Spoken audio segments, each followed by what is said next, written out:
The first time I watched the movie, I thought Biff Tannen was an idiot. I was sprawled out on the couch in our living room on a Friday night, halfway through a bag of barbecue chips, watching the end of the movie where old Biff steals the time machine and goes back to give his younger self the sports almanac. Then everything changes. Alternate 1985. Biff's rich. Biff's powerful. Biff owns half the town. I remember sitting up and thinking, that's it? That's all he did? The guy had a time machine and the best idea he could come up with was sports betting. I paused the movie and stared at the screen. If I had a time machine, I said to myself, I could do way better than that. I don't know why that thought hit me so hard. Maybe because I was 16 and convinced I was smarter than everyone. Maybe because I was tired of being an ordinary kid. Maybe because I wanted to matter. Whatever the reason, I couldn't stop thinking about it. I watched the rest of the movie, but my brain wasn't really there anymore. I kept thinking, you could change everything. You could rewrite history. You could become the most important person who ever lived. By the time the credits rolled, I'd already named my plan. Project Biff the World. I wrote it on a legal pad in giant letters. Then I underlined it 3 times. My dad worked for the government. That's what he told people. It wasn't technically a lie, it just wasn't the whole truth. Most dads are accountants or mechanics or school principals. My dad's job was making sure humanity didn't accidentally get its hands on dangerous alien technology. The government knew extraterrestrials existed. A lot of governments did. Apparently there were treaties and diplomatic agreements and trade deals and all kinds of crazy stuff. The public just wasn't allowed to know. My dad worked for an agency that monitored alien artifacts and maintained friendly relations with various extraterrestrial civilizations. I only knew because I'd accidentally overheard one of his phone calls when I was 13. Instead of denying it, he sat me down and told me everything. I think he figured nobody would believe me if I told anyone. He was right. But there was one thing I wasn't supposed to know, the time portal. I discovered it completely by accident. Dad had left his office door cracked open one night. Inside, hidden behind a bookcase, was a circular doorway made of black metal covered in glowing symbols. I watched him walk through it carrying his suitcase and wearing sunglasses. He came back 3 days later with a tan. Eventually, I learned the truth. Whenever work got too stressful, Dad took little vacations in the past. No cell phones, no emails, no paperwork, just history. I never told him I knew. I kept a secret. Then I watched Back to the Future Part 2. And suddenly I had a purpose in life. I was gonna pull a Biff. Only bigger, much bigger. I was gonna biff the entire world.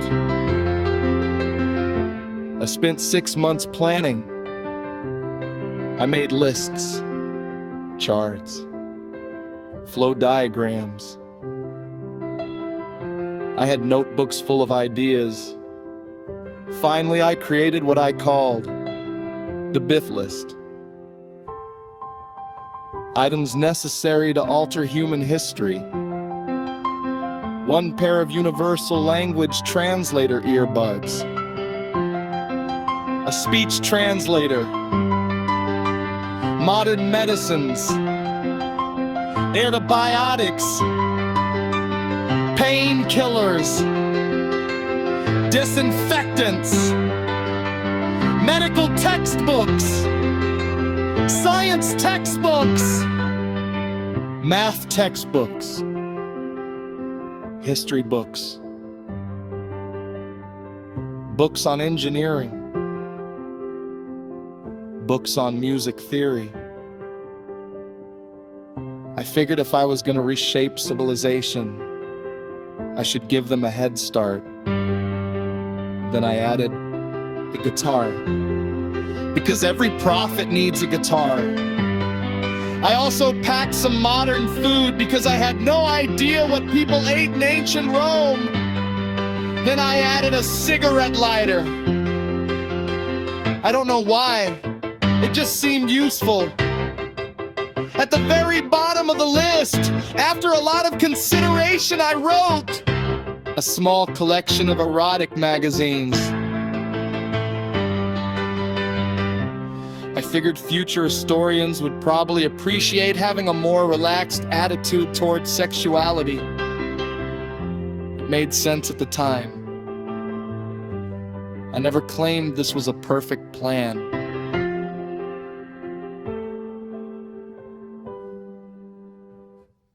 The opportunity came when my parents left for the weekend. The second their car disappeared down the road, I ran upstairs. My heart was pounding. I unlocked Dad's office, opened the hidden door, and there it was, the portal, the machine that could rewrite history. I loaded my supplies into a backpack, stepped inside, and selected my destination, ancient Rome, approximately 100 AD. I took one deep breath. Then I pressed the button. Everything turned white. I stumbled out of the portal into a dusty hillside. Olive trees, stone buildings, people wearing tunics, a donkey. I had actually done it. I had traveled through time. I laughed. Then I remembered I had absolutely no idea what I was doing. Fortunately, the translator earbuds worked perfectly.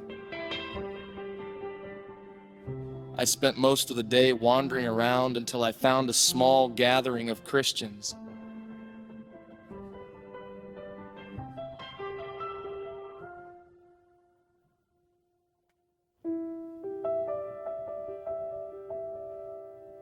I recognized them because one of them was talking about a carpenter from Judea. I walked right up to them. "Greetings," I said. They all turned. I spread my arms dramatically. "I am your true Lord." Nobody said anything.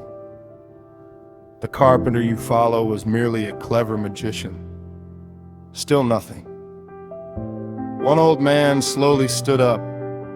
"You had better provide proof of this claim," he said, "or we'll nail you to a cross." Well, that escalated quickly. Fortunately, I came prepared. The first miracle involved a little girl with an infection. I gave her antibiotics. Within days, she was recovering. The second involved an old man who had terrible joint pain. I gave him ibuprofen and a proper pair of athletic shoes. The man practically danced. Then a wounded soldier came to me. I cleaned his injuries, applied ointment, bandaged him. He recovered. By then, people were staring at me like I descended from heaven. Then I decided to go for style points. I walked over to a dead bush, pulled out my cigarette lighter and set it on fire. Several people screamed. One man fainted. I remember thinking, this is going much better than expected. Then I pulled out my guitar, I sat on a rock and played. I wasn't even that good, but compared to the music of ancient Rome, I may as well have been a wizard. When I finished, everyone was on their knees. One woman was crying, another guy was trying to kiss my shoes. I had accidentally become a god! Again! This seemed like a good idea at the time.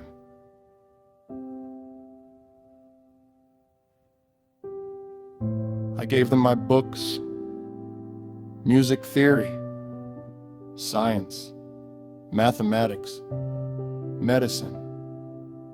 I told them they were now my disciples. I tried to explain that knowledge was important.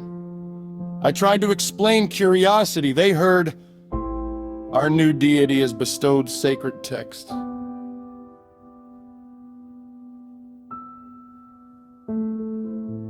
Then they ran off and returned with a beautiful young woman.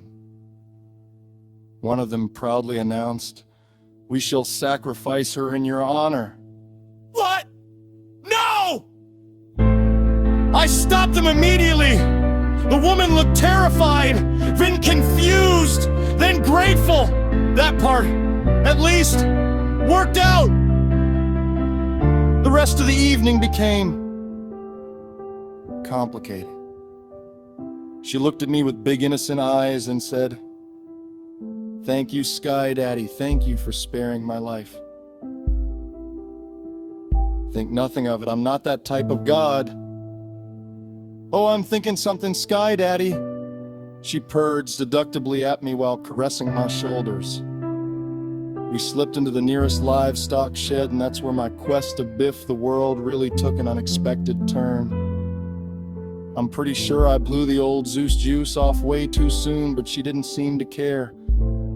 She looked up at me with her big doughy eyes and said, "I'm pregnant, Sky Daddy. I shall give birth to the true Messiah, a king who will rule all the armies of the world." I started to think maybe I ought to slow this whole thing down a bit. We stepped out of the livestock shed and she announced she was pregnant with the true Messiah. Everyone within earshot came running up to her, bowed down, and began kissing her feet. "That's right. You worthless peasants, suck my fucking toes. You will worship me, for I am carrying God inside me." Looks like she's really going to take this thing seriously. By sunrise, I had apparently founded a new religion. One based around learning music and a very relaxed attitude towards sexuality. I left them the magazines and attempted to explain tolerance and acceptance. I listened very carefully. Possibly too carefully. Finally, I said my goodbyes, stepped back through the portal, and returned home. The first thing I noticed was the music. I turned on the radio.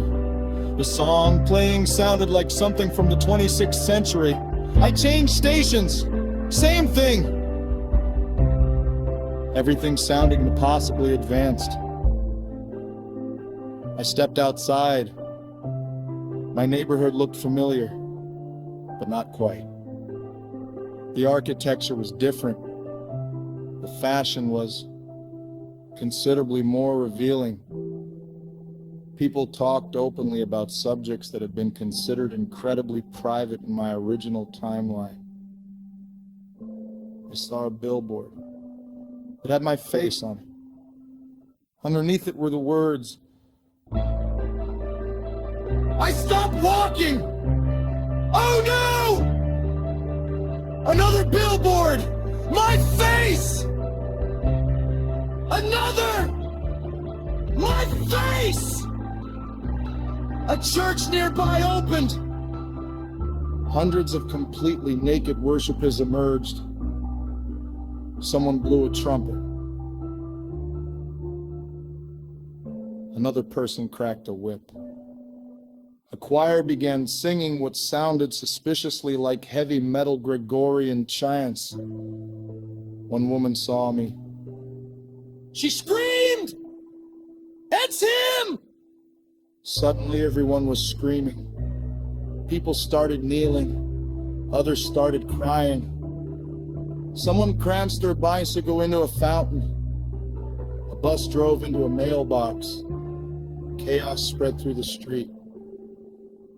And the sky split open. And I know, with absolute certainty, that I was in trouble. The sky split open above the grocery store parking lot. I know that's a dramatic way to put it, but that's exactly what it looked like.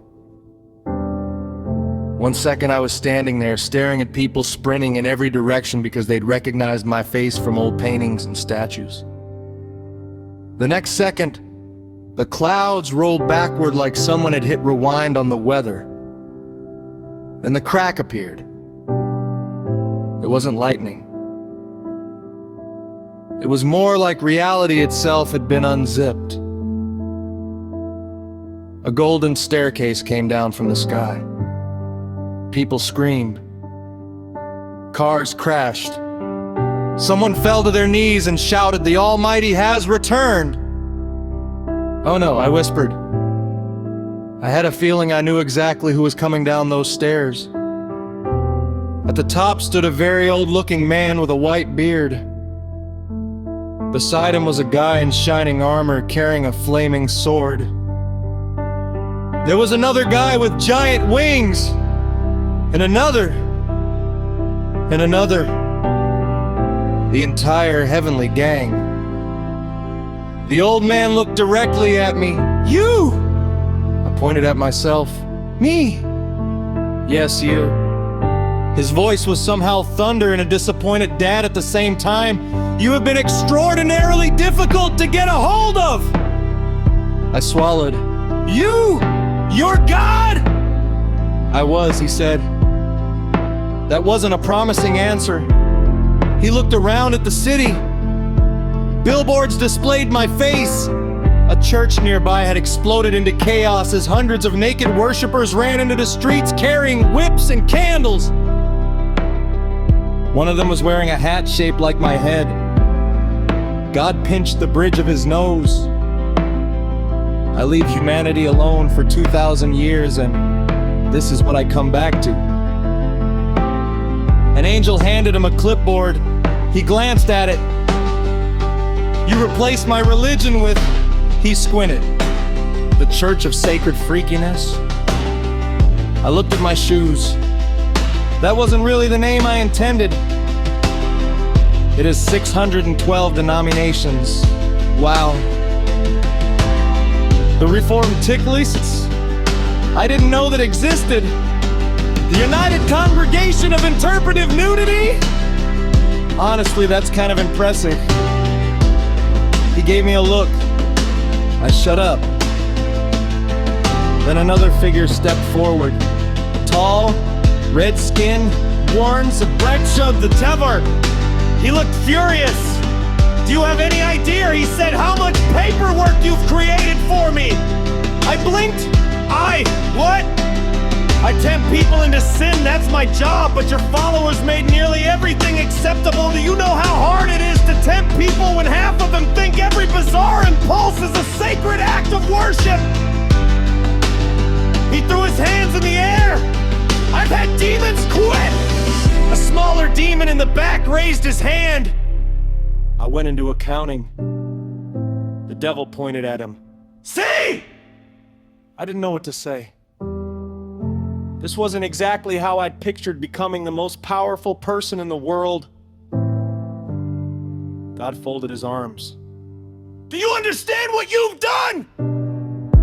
I looked around. The world was weird. Geology was centuries ahead of where I remembered.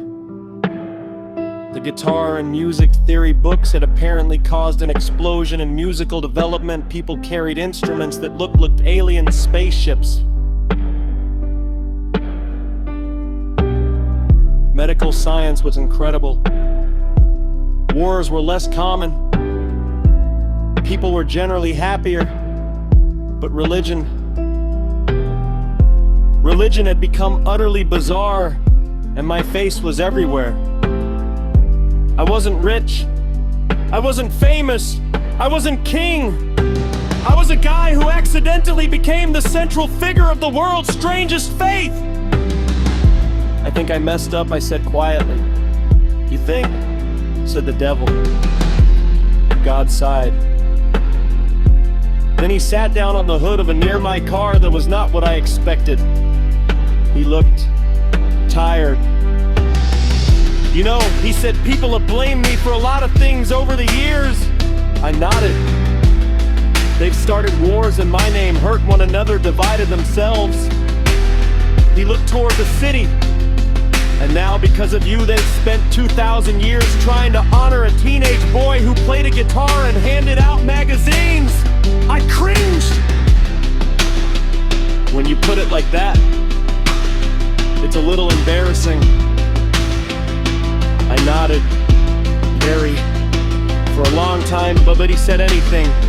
Finally, I asked, so, am I doomed? God looked at me. No.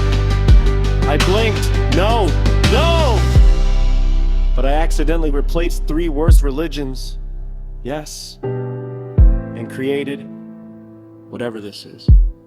Also yes. And triggered the apocalypse. Technically, he said I triggered the apocalypse. Oh. He shrugged. I was angry. The devil raised his hand. To be fair, I thought it was a reasonable reaction. God ignored him. Then he looked at me. You were a child. I'm 16. A child. I couldn't argue with that. You didn't do this out of cruelty. You did it out of arrogance and stupidity. That sounds about right. Which are forgivable offenses. I let out a shaky breath. So I'm not in trouble? Oh, you're absolutely in trouble. My stomach dropped, but you're not condemned. I waited. He smiled. A little. You wanted to change the world. Another. And we're gonna fix it!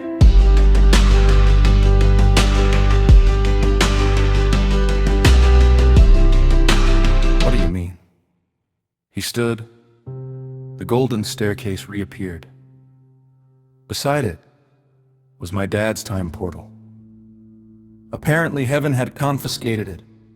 You're going back, God said. Back to Rome? Yes. And undo everything? No. I frowned. You can't undo history. Every choice changes something, but you can make it better. How? He looked at me.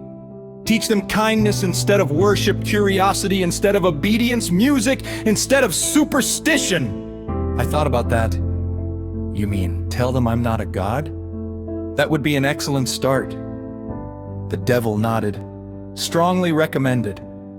I looked at the portal, then back at God. What happens if I refuse? He smiled. You won't. How do you know? Because despite all evidence to the contrary, you're not a bad kid. I didn't know why, but hearing that almost made me cry. Then he added, and if you don't go, I'll let the naked church people keep worshiping you forever. I shuddered. I'll go! Excellent. I took a deep breath and stepped toward the portal. Then I stopped. One question. God looked at me. Was my guitar solo at least good? He smiled. Oh, it was fantastic! The devil rolled his eyes. Honestly, it was pretty good. I grinned. Then I stepped through. The first thing I saw was the burning bush. The second thing I saw was a group of my disciples running toward me. Our Lord has returned! I held up my hands. Nope, not your Lord. Big misunderstanding. They stopped. What? I took a deep breath. My name is Tyler. I'm from the future. I'm just a guy. They stared. I pointed upward. The real God. Different guy. A long silence. Then one of them asked, so, should we still keep the guitar? I smiled. Absolutely. And that was how I spent the next 20 years in ancient Rome, teaching music, teaching science, teaching medicine, telling people to be kind, telling them to ask questions, telling them never to worship me. They ignored that last part sometimes. People always do, but they got better, a lot better. When I finally returned home, the world had changed again. There were still strange churches. There were still paintings of me with the guitar, but now they called me something else. Not a god, not a king, just a mysterious teacher from long ago who encouraged people to learn and create. There were no giant statues of my face! No apocalypse, no naked processions. And for the first time since I started Project Biff the World, everything felt okay. I turned on the radio.